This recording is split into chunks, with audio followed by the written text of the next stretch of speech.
Hello दोस्तों, एक बार फिर से आपका स्वागत है जोशी ऑनलाइन क्लासेस में। दोस्तों, हमने यहाँ पर एक सीरीज़ शुरू की है जिसमें अब आगे आने वाली जितनी भी हमारी प्रतियोगी परीक्षाएं हैं उसमें जो विभिन्न विषयों से प्रश्न उत्तर पूछे जाते हैं, बहुविकल्पी जो प्रश्न पूछे जाते हैं, उसी की सीरीज़ हम यहाँ पर लेके आए हैं और टॉपिक वाइज हम सारे प्रश्नों को यहाँ पर सॉल्व करने का प्रयास कर रहे हैं। तो आज जिस टॉपिक को हम पढ़ रहे हैं वो है राजनीति विज्ञान के अंतर्गत हमारा पहला टॉपिक, जिसका नाम है संविधान सभा।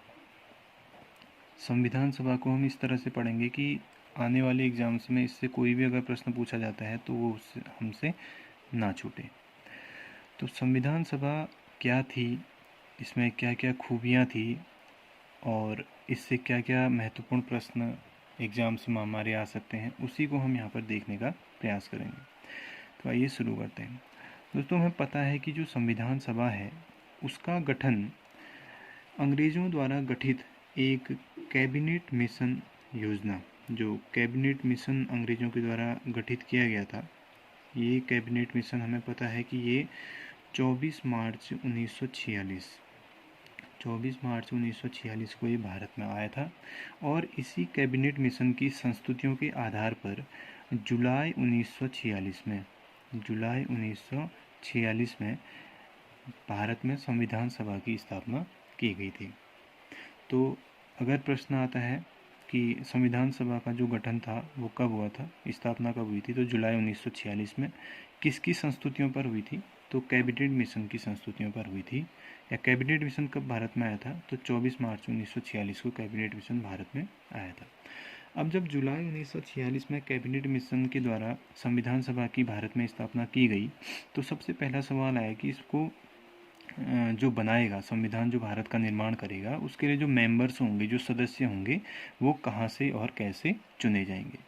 तो शुरुआती तौर पर जो संविधान सभा का जो गठन हुआ था उसमें 389 सदस्य, ठीक है, 389 सदस्य जो है शामिल हुए थे। अब ये जो 389 सदस्य थे, इन 389 सदस्यों को भी अलग अलग हम कैटेगराइज अगर करें तो इन 389 सदस्यों में से जो 292 सदस्य थे वो तो आए थे ब्रिटिश प्रांतों से, जो हमारे देश में जहाँ पर ब्रिटिश सरकार थी, ब्रिटिश प्रांतों से 292 सदस्यों को चुना गया था। जो 93 सदस्य थे वो आए थे हमारे देसी, जो उस समय रियासतें थी, राजा महाराजा जो देसी रजवाड़े थे, जो देसी रियासतों से हमारे 93 सदस्य आए थे।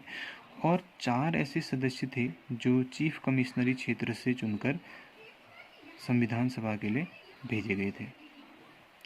ठीक है, तो शुरुआती तौर पर 389 सदस्यों में से 292 सदस्य जो हमारे थे वो आए थे ब्रिटिश प्रांतों से, 93 सदस्य आए थे देसी रियासतों से और 4 सदस्य आए थे चीफ कमिश्नरी क्षेत्र से। तो कुल मिलाकर 389 सदस्य संविधान सभा में शामिल थे जिन्होंने भारत के लिए संविधान का निर्माण किया था।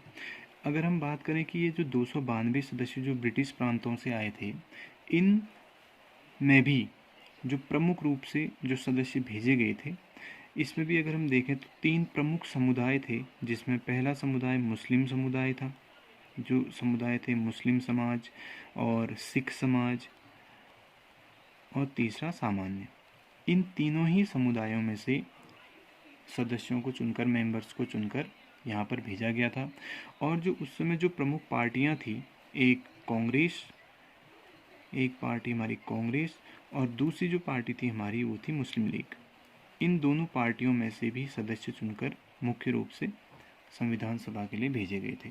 इसमें भी अगर हम बात करें तो कांग्रेस की, तो कांग्रेस के उस समय सबसे ज़्यादा सदस्य थे जिन्होंने संविधान सभा में क्या किया था, प्रतिनिधित्व किया था। अब बात करते हैं इनके चुनाव की। जो 389 सदस्य संविधान सभा के लिए चुने गए थे, इनका चुनाव 10 लाख की जनता पर एक सदस्य को चुना गया था। ठीक है, तो 10 लाख लोगों पर एक सदस्य को चुनकर भेजा गया था संविधान सभा में। और इसका जो चुनाव हुआ था ये प्रत्यक्ष रूप से तो हुआ नहीं था, वयस्क मताधिकार के आधार पर नहीं हुआ था, बल्कि इन सदस्यों का जो चुनाव हुआ था वो हुआ था मनोनयन के आधार पर। इनको मनोनीत करके जो है यहाँ पर भेजा गया था, संविधान सभा में भेजा गया था। तो इन्हीं में से जो प्रमुख रूप से प्रश्न पूछा जाता है कि वो ये पूछ देगा कि संविधान सभा में कितने सदस्य शामिल थे टोटल, तो 389 सदस्य शामिल थे। ब्रिटिश प्रांतों से कितने से 292 सदस्य थे। देसी रियासतों से कितने थे 93 सदस्य थे, है ना। और इसमें भी जो प्रमुख समुदाय थे या वो कौन सी पार्टी थी जिसने सबसे ज़्यादा सदस्य कांग्रेस मतलब संविधान सभा में भेजे थे, तो वो थी हमारी कांग्रेस पार्टी, है ना। इनका चुनाव कैसे हुआ था, तो 10 लाख की जनता पर एक सदस्य को चुनकर कहाँ भेजा गया था, संविधान सभा में भेजा गया था। अब जो कुछ महत्वपूर्ण और इसमें प्रश्न हमारे निकल के आते हैं वो ये है कि इस 389 में जो सदस्य संख्या है, इसमें जो 33 सदस्य हैं, 33 सदस्य हमारे वो थे अनुसूचित जनजाति से। अनुसूचित जनजाति से 33 सदस्य गए थे और 15 ऐसे सदस्य थे, जो 15 सदस्य थे वो महिला, 15 सदस्य महिलाओं में से चुने गए थे।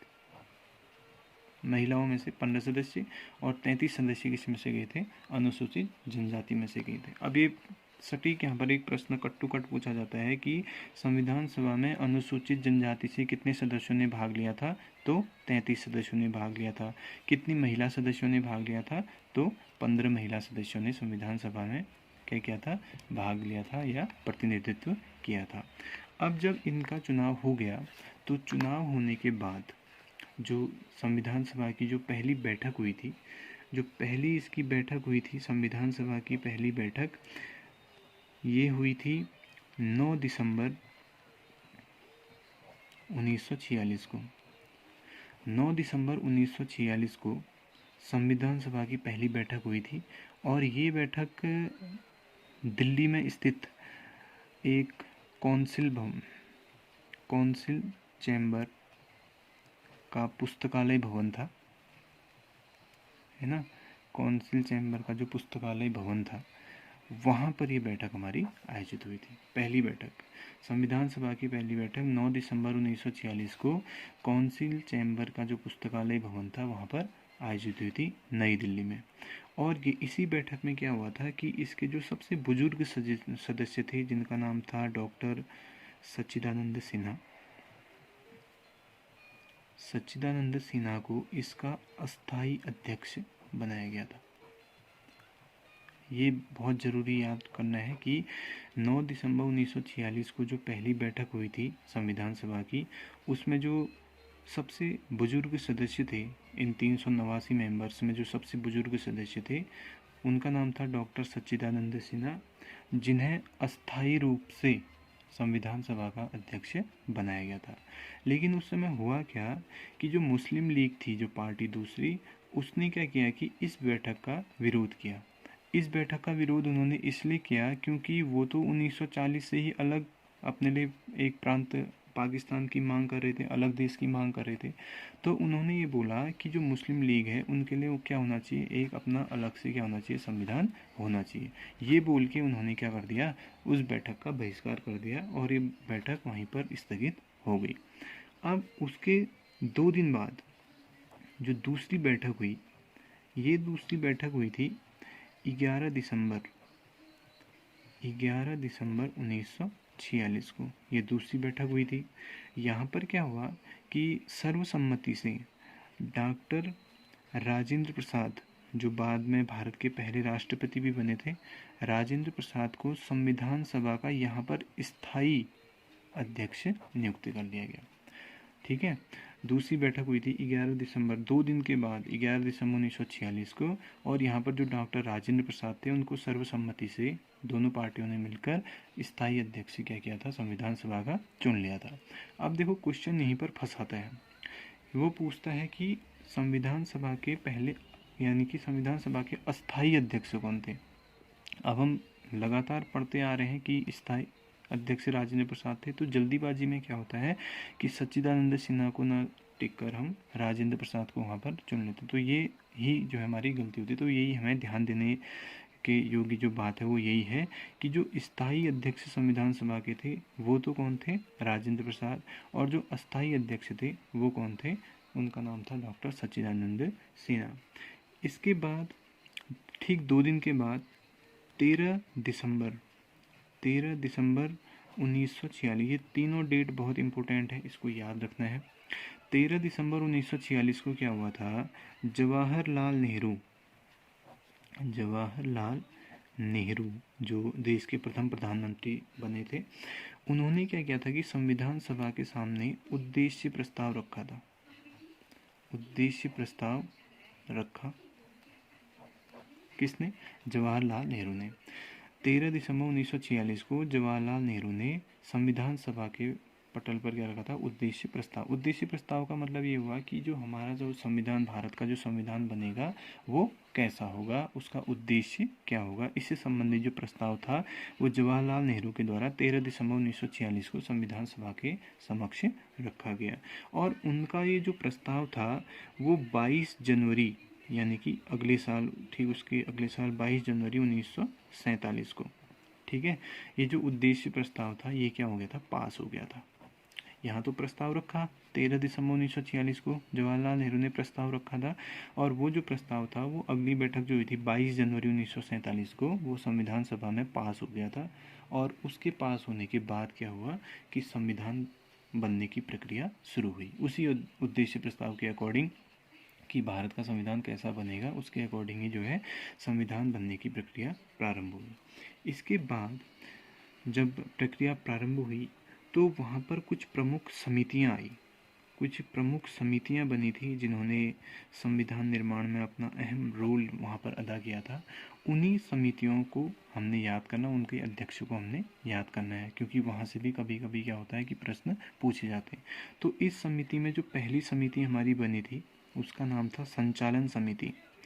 जो संचालन समिति थी, संविधान सभा की जो संचालन समिति थी, इसकी अध्यक्षता की थी डॉक्टर राजेंद्र प्रसाद ने। परीक्षाओं में क्या होता है कि समिति का नाम देके उनके अध्यक्षों के नाम पूछता है कि संचालन समिति के अध्यक्ष कौन थे। ऐसी जो दूसरी समिति हमारी बनी थी उसका नाम था प्रारूप समिति। सबसे महत्वपूर्ण यही है प्रारूप समिति, जिसे कभी कभी इंग्लिश में पूछ देता है कि इसको ड्राफ्टिंग कमेटी के नाम से भी जाना जाता है। तो इसको प्रारूप समिति के जो अध्यक्ष थे वो थे डॉक्टर भीमराव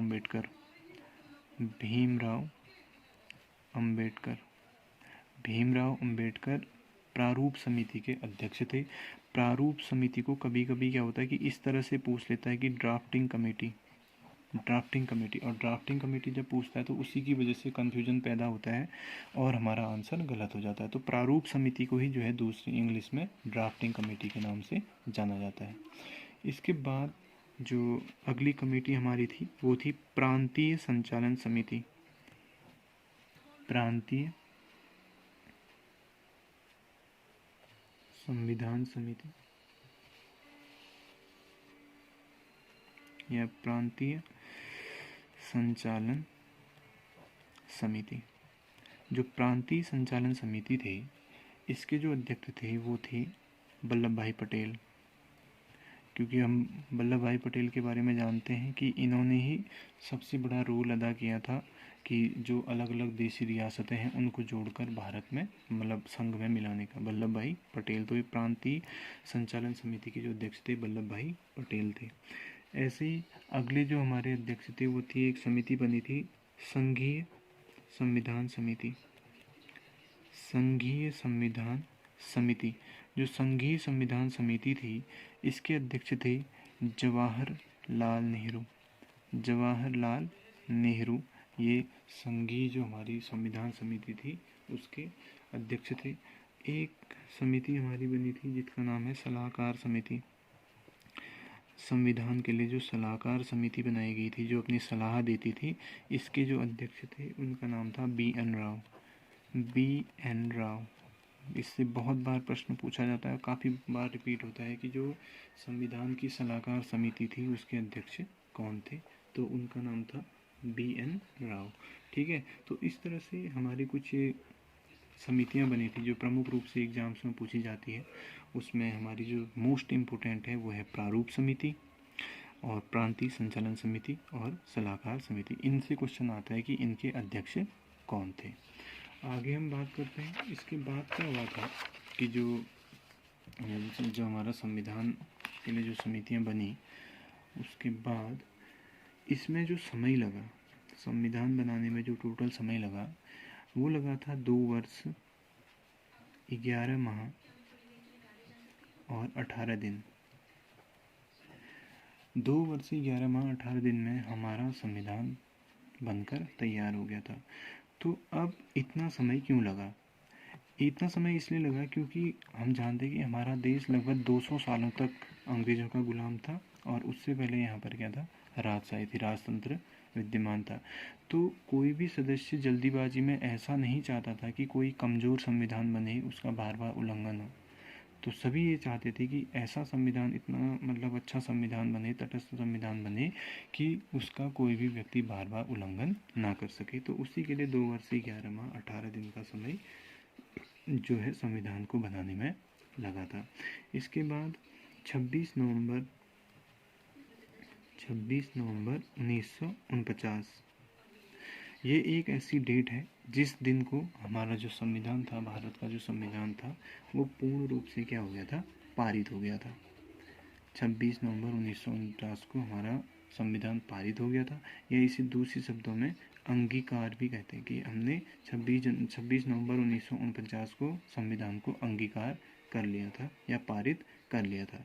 लेकिन ये पारित तो हो गया था, ठीक है, इसके कुछ अनुच्छेदों को अगर हम छोड़ दें, लगभग 15 अनुच्छेद ऐसे थे जो 26 नवंबर 1949 से ही जो है काम करने लग गए थे। लेकिन इसको पूर्ण रूप से 26 जनवरी, ठीक है, 26 जनवरी 1950 ये वो दिन है जिस दिन भारत का जो संविधान था वो क्या हो गया था, लागू हो गया था, 26 जनवरी 1950 को। अब प्रश्न ये आता है कि मतलब हम ये सोच सकते हैं कि 26 जनवरी मतलब 2 महीने का इंतज़ार इन्होंने क्यों किया।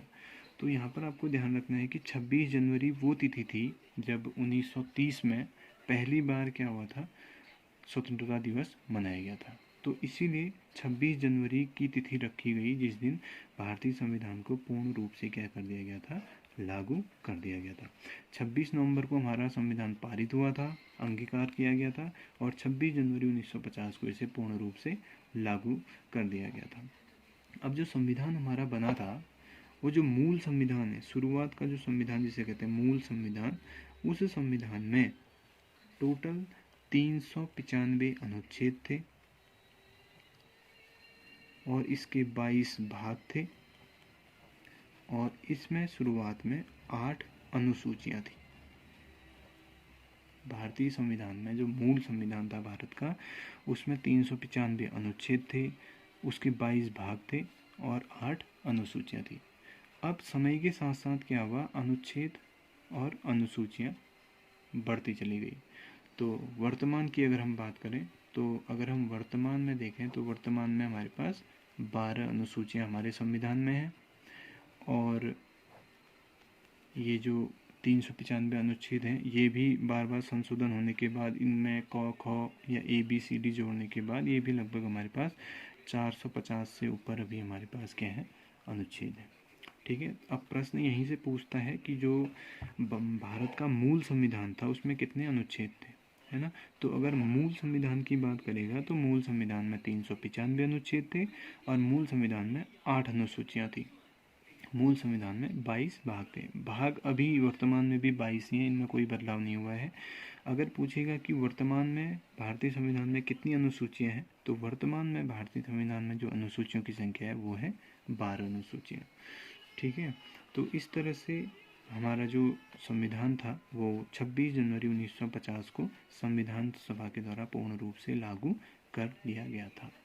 अब अगली वीडियो में हम बात करेंगे कि जो महत्वपूर्ण अनुच्छेद हैं जिनसे प्रश्न पूछे जाते हैं, और जो प्रमुख रूप से जो अनुसूचियां हैं, कौन सी अनुसूची में क्या है और 12 अनुसूची में किस अनुसूची में क्या दे रखा है, इसके बारे में हम अगला वीडियो बनाएंगे, और उससे जो भी प्रश्न एग्जाम्स में पूछे जाते हैं उनको हम सॉल्व करने का प्रयास करेंगे।